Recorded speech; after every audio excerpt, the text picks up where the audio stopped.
Hi student, good morning. चलिए आज हम कक्षा 10वीं की प्रश्नावली 3.1 के ऊपर विस्तृत चर्चा करने वाले हैं और हम इस प्रश्न में देखेंगे कि एक ग्राफ विधि से हम इस प्रश्न को कैसे हल कर सकते हैं। तो चलिए बच्चों, हम पहले प्रश्न को देखते हैं और इसकी विस्तृत चर्चा करने वाले हैं। 1% आपके मन में डाउट नहीं बचेगा।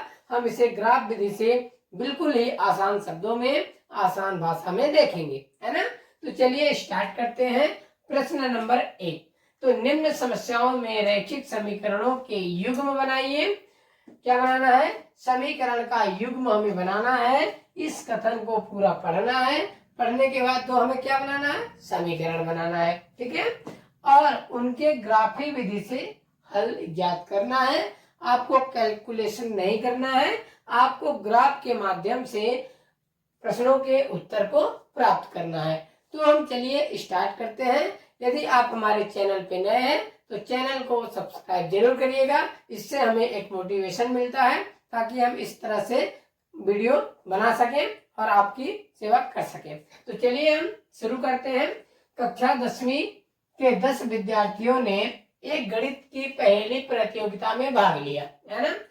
यदि लड़कियों की संख्या लड़कों की संख्या से 4 अधिक हो तो प्रतियोगिता में भाग लिए लड़कों तथा लड़कियों की संख्या को ज्ञात करना है। तो हम इसको हल करते हैं बच्चों। तो हल हो जाएगा हमारा, माना लड़कों की संख्या क्या है? x है, ठीक है। इसी प्रकार हम मान लेंगे लड़कियों की संख्या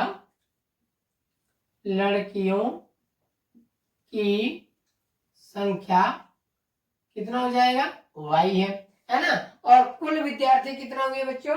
10 हुए। ये 10 हमारे टोटल विद्यार्थी, मतलब लड़के भी हैं और लड़कियां भी हैं। तो हम कहेंगे प्रश्नानुसार, यानी शर्त फर्स्ट में हम क्या कहेंगे? लड़के और लड़कियों की संख्या कितनी है?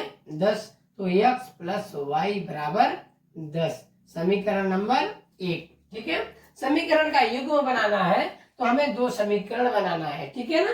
तो हमने समीकरण 1 प्राप्त किया। अब हम शर्त 2 के ऊपर आएंगे और देखेंगे यदि लड़कियों की संख्या लड़कों की संख्या से 4 अधिक है। तो देखेंगे दूसरे कंडीशन में लड़कियों की संख्या लड़कों की संख्या से 4 अधिक है। तो हम दोनों को पहले बराबर करने के लिए क्या करेंगे? लड़कों की संख्या से 4 अधिक होगा कौन? लड़कियों की संख्या। तो लड़कों की संख्या में हम क्या करेंगे? 4 को अधिक कर देंगे और हम एक नया समीकरण बना लेंगे। तो बराबर करने के लिए हम लड़कों की संख्या में 4 जोड़ देंगे तो किसकी संख्या हो जाएगी? लड़कियों की संख्या प्राप्त हो जाएगी, ठीक है। तो इसको हम चर को एक तरफ, अचर को एक तरफ बना करके एक समीकरण बनाएंगे और उस समीकरण का नाम दे देंगे तो x - y = -4। ये हो जाएगा समीकरण 2। अब हम समीकरण 1 और 2 से ग्राफ के माध्यम से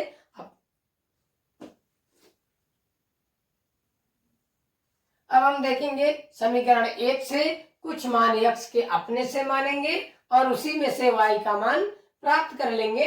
इसी प्रकार हम समीकरण 2 में भी x का मान अपने से मानेंगे और y का मान प्राप्त कर लेंगे, है ना। तो चलिए हम लिखते हैं समीकरण 1 से क्या है बच्चों? x + y = 10, है ना। इसमें हमें x के मान अपने से कुछ भी, कोई भी संख्या आप ले सकते हैं बच्चों। तो आप यहाँ पे ले लेंगे, क्या लेंगे? x का मान कोई भी, x और y। आप x का मान कुछ भी ले लेंगे अपने से, पूर्णांक संख्या, माइनस में, प्लस में, 0, कोई भी मान आप ले सकते हैं, ठीक है। और y का मान हमें इसी से प्राप्त कर लेना है, ठीक है। तो मानिए क्या मान लें? 2 मान लेते हैं। तो इसमें हम x के स्थान पे 2 रख के y का मान प्राप्त कर लेंगे। तो देखते हैं 2 + y = 10। तो y का मान हो जाएगा बच्चों कितना? 8 हो जाएगा। 10 में उधर 2 को घटा देंगे तो y का मान कितना प्राप्त हुआ? 2। इतनी कैलकुलेशन आपको आसान करनी होगी, इसके लिए हमें प्रैक्टिस की जरूरत है, ठीक है। अब क्या करेंगे? अब हम और कोई भी पूर्णांक मान लेते हैं और मानिए मान लीजिए 6 मान लेते हैं, ठीक है। तो क्या प्राप्त होता है देखते हैं, x बराबर 6 रखने पर तो क्या हो जाएगा 6 प्लस y बराबर का 10। तो y का मान क्या हो जाएगा 10 माइनस 6, तो y का मान हमारा क्या हो जाएगा बच्चों 4 हो जाएगा। तो हम यहाँ क्या लिख देंगे 4, ठीक है। ये हमारे समीकरण 1 हल हुआ कंप्लीट। अब हमें यहाँ पे कई सारे मान ले सकते हैं अपने अनुसार, ठीक है। तो हमने फिलहाल कितने मान लेकर के देखा बच्चों, सिर्फ और सिर्फ हमने 2 ही मान लेके देखा। 2 मानों से हमें क्लियर पता चल जाएगा, ठीक है ना। अब हम देखेंगे समीकरण नंबर 2 से। तो समीकरण 2 क्या है, x माइनस वाई बराबर माइनस का 4। तो x माइनस वाई बराबर माइनस का 4। अब हमें सेम कंडीशन इसी में भी करना है, कोई भी संख्या कुछ भी मान लेते हैं और क्या मानेंगे एक ही का मान मानेंगे x का, है ना। तो हम ऐसे कोष्टक बनाएंगे और x y का मान निकालने के लिए, और यहाँ पे मान लीजिए मानते हैं x का मान 3, तो 3 रख दीजिए, x बराबर 3 रखने पर रखिए 3 माइनस का y बराबर माइनस का 4। तो माइनस का y बराबर माइनस का 4, ये प्लस का 3 है बच्चों, उधर जाएगा तो माइनस का 3, तो माइनस y बराबर माइनस का 7 और y का मान हो जाएगा 7, ठीक है। तो y का मान हमारा क्या निकल कर के आया 7। इसी प्रकार हम और संख्या मान लेते हैं, मान लीजिए यहाँ पे माइनस का 2 मान लेते हैं। आप माइनस प्लस कोई भी संख्या मान सकते हैं। तो x बराबर क्या हो जाएगा माइनस का 2 रखने पर, तो रखिए समीकरण 2 में, तो x का -2 माइनस का y बराबर माइनस का 4। तो माइनस का y बराबर माइनस का 4 और ये माइनस का 2 है, उधर जाएगा तो प्लस का 2। तो माइनस वाई बराबर माइनस प्लस माइनस घटेगा, 4 में से हम 2 घटाएंगे तो 2 उत्तर आएगा, और बड़ा कौन है 4। तो बड़े पद का क्या लगा देंगे चिन्ह लगा देंगे, और y से वो माइनस से माइनस कैंसिल कर देंगे, तो y बराबर कितना उत्तर आ जाएगा 2। तो इसमें क्या लिख देंगे 2। अब हम ये जो मान प्राप्त किए हैं समीकरण 1 में और समीकरण 2 में, तो इन्हीं की मदद से हम क्या बनाएंगे ग्राफ बनाएंगे, और ग्राफ बना के हम उत्तर को प्राप्त करेंगे। तो चलिए वो भी देखते हैं कैसे होता है। चलिए हम एक ग्राफ बनाते हैं, और ग्राफ में हमारा ये कौन सा अक्ष होता है बच्चों x अक्ष, और ये कौन क्या होता है y अक्ष, क्या होता है y अक्ष।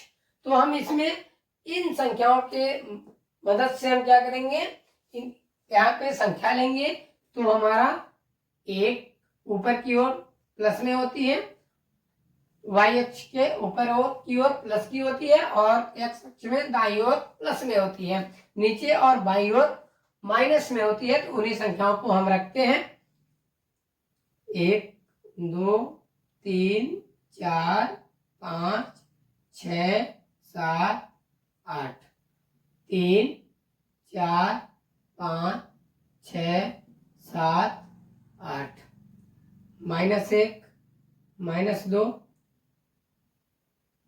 -3 -4 -5 -6, फिर -1 -2 -3 -4 -5 -6। अब हम इन मानों को ढूंढेंगे इसमें। तो x का मान क्या बच्चों 2, तो हमने x के स्थान पे देखो क्या माना 2, तो 2 ढूंढ लिए, ठीक है। उसी का मान हम रखे थे, तो y का मान कितना प्राप्त हुआ था 8। तो हम इसको सीधे क्या करेंगे ऐसे ले जाएंगे कहाँ 8 के स्थान पे, ठीक है। तो इनकी दूरियां हमें बराबर लेनी पड़ेगी, तो ये हम मानेंगे यहाँ, ये कौन सा बिंदु होगा 2 और 8, ठीक है। इसी प्रकार हम 6 और 4 को जोड़ेंगे, तो x अक्ष में 6 ये प्राप्त हुआ और y अक्ष में 4 ये, तो इसको हम क्या नाम देंगे बिंदु 6 और 4, ठीक है। अब क्या करेंगे बच्चों इसको हम क्या करेंगे, ऐसे मिला देंगे। ठीक है, ये मिला दिया। अब दूसरे भी समीकरण को हम मान रखेंगे। तो x का मान कितना है, 3 है ये, और क्या है, y का मान 7। तो इसको जाएंगे यहाँ तक, और ये हम क्या करेंगे, यहाँ पे इस बिंदु को क्या देंगे, 3 और 7। ठीक है, और -2 और 2, x अक्ष में -2 ये होगा, और y अक्ष में क्या, 2, तो ये होगा। तो हम ऐसे इसको मिला देंगे, तो 2 और -2 और 2, तो इस बिंदु को हम मिलाएंगे ऐसे, तो क्या हो जाएगा, जिस बिंदु पे कटेगी वो बिंदु कौन होगा बच्चों, 3 और 7। ठीक है, तो ये कौन से बिंदु पर कटा, 3 और 7 बिंदु पे कटा। तो 3 और 7 हमारा क्या हो जाएगा, उत्तर हो जाएगा। हमने x का मान माना था 3, x का मान हमने लड़कों की संख्या क्या माना था, x। तो इसका मान कितना हो जाएगा, 3, और लड़कियों की संख्या आवत है, लड़कियों की संख्या क्या माने थे बच्चों, y, और इसका मान कितना निकल करके आया है, 7। इन्हीं बिंदुओं पर हमारा कटान मिल रहा है, अतः हमारा उत्तर क्या होगा, 3 और 7। आशा करता हूं आपको ये वीडियो काफी पसंद आया होगा। मिलते हैं अगले वीडियो में, तब तक के लिए राधे राधे।